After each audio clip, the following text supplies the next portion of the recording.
Hello there and welcome to the EDC Empire. Today we are going to be taking a look at the Spyderco Endura 4.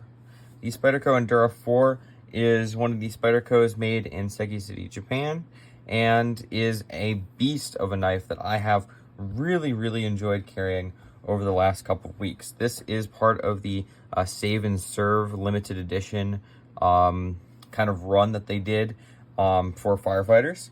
And that is also represented not only in the laser engraving here on the blade, but also the red backspacer and red layers on the inside of the handle as well. Just really adding to a cool factor of this knife, which this thing is just absolutely awesome already.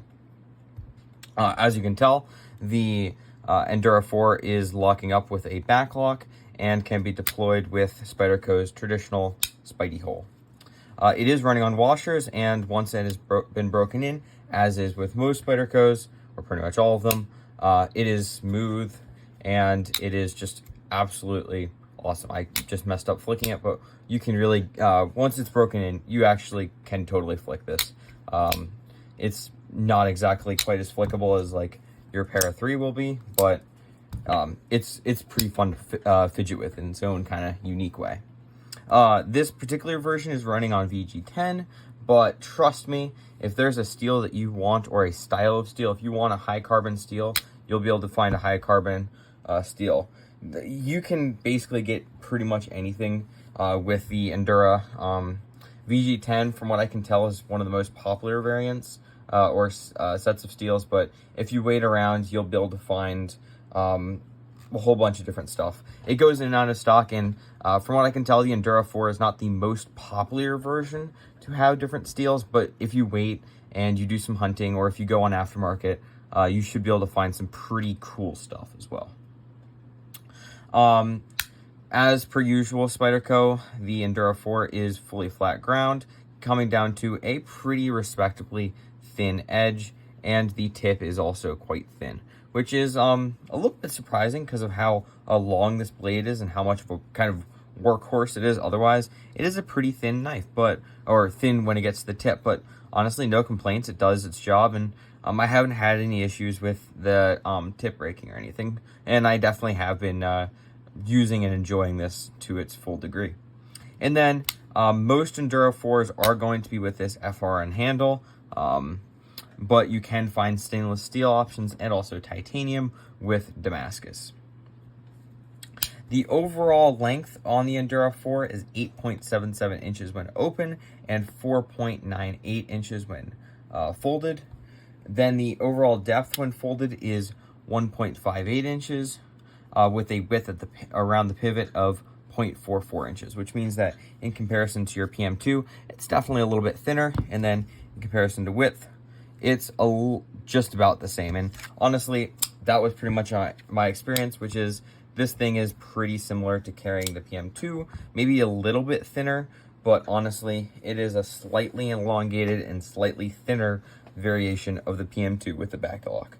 Here is your size comparison with the PM2 and Para 3. And what we can see here is it is definitely longer than both the PM2 and the Para 3. And then getting into two other size comparisons, we have the Endura 4's little brother, the Delica, and then the Benchmade Bugout, of course, larger than both. Oops. And then we have our two budget offerings for size comparisons. We have the Civivi Elementum Button Lock and QSP Penguin, and again, it is larger than both to a pretty considerable degree. The size overall has made it so that if I'm carrying this, I'm going to have some sort of backup knife. It may be a slip joint, it might be another folder, it might be this little coin claw, but it is going to be something small and a little bit less scary, because you don't always need this, and you also don't always want to bring this out, very sadly. The blade length, the blade length overall is 3.79 inches, and the edge length is 3.42, which means that you definitely do get quite a bit of blade length, but a little bit less edge length than you would expect. But you can kind of sort of choke up here, although not really. And that also is, of course, including the serrations, which have performed quite well. I haven't gotten to use them to the degree that I would like to.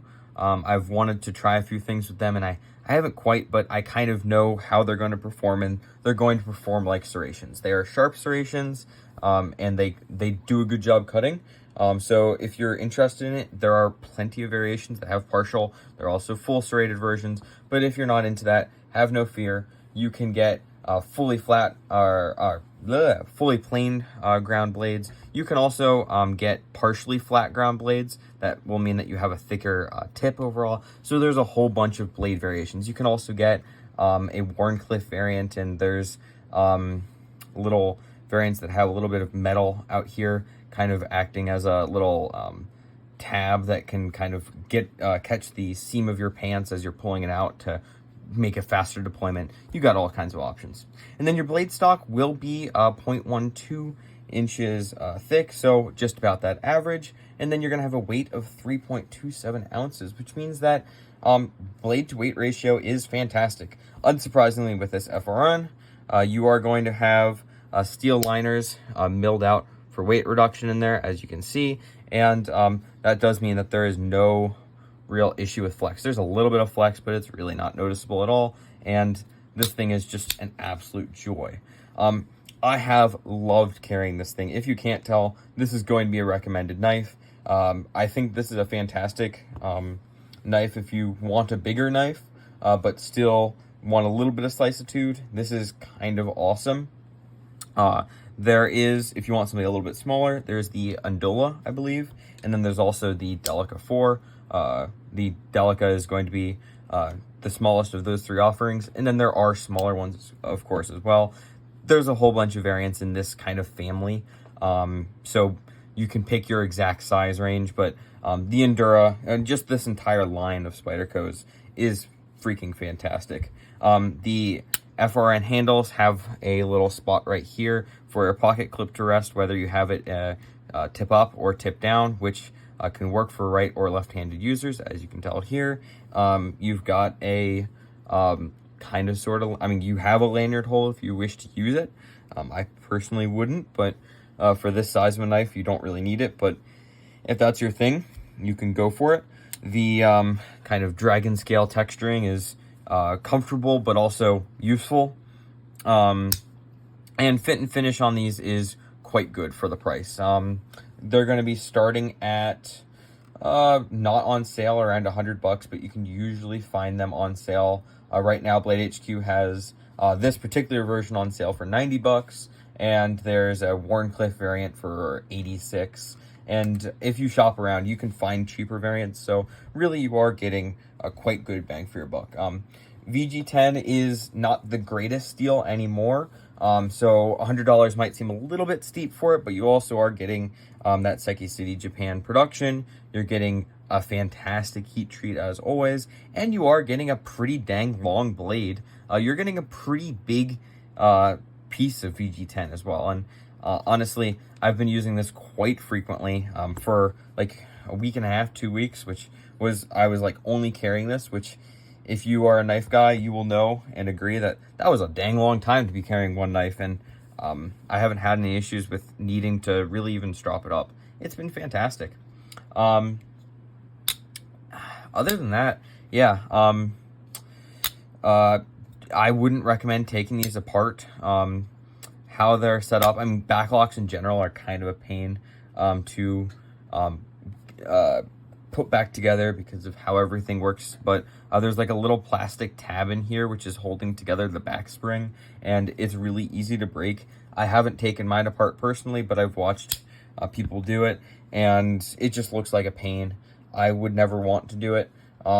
It's one of the reasons why I would probably never get scales for my Endura, which is good because, or which makes it good that these FRN handles are really, really fantastic. And honestly, the Endura is long enough that the Spyderco pocket clip, which is notoriously quite uncomfortable, is actually not too bad, because you're kind of getting your ring finger right there on the kind of downward swoop. And so you're actually getting a pretty comfortable grip overall, and it's really not there or in your way that much. And honestly, that's a beautiful thing. I don't have much more to say about the Endura. I have loved it. You probably haven't, or most people haven't watched all the way to here because they've kind of got my view, which is it's fantastic. Definitely going and recommended. But I also do like Spyderco a lot, and most of what they make is really, really fantastic stuff. So yeah, if you own the Endura 4, please comment down below what you think about it, and if you enjoyed this video, please consider liking and subscribing. Thanks for watching.